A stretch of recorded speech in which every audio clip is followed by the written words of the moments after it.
mga botics, meron ako pakita sa inyo na kung paano lumutang ang itlog ng manok sa tubig. Bumaba ako ng bahay, pumunta ako sa pugaran ng manok, nagkuha ako ng itlog ng manok, isa lang.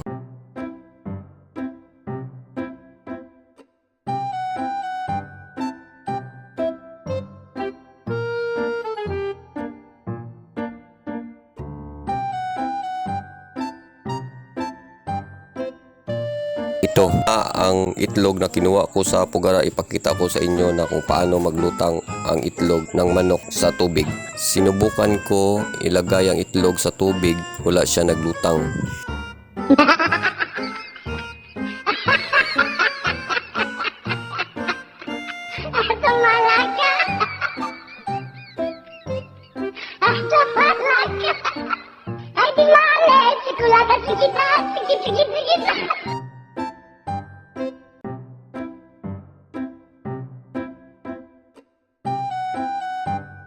Kailangan pa to ng mga orasyon gamitan upang lumutang ang itlog sa tubig.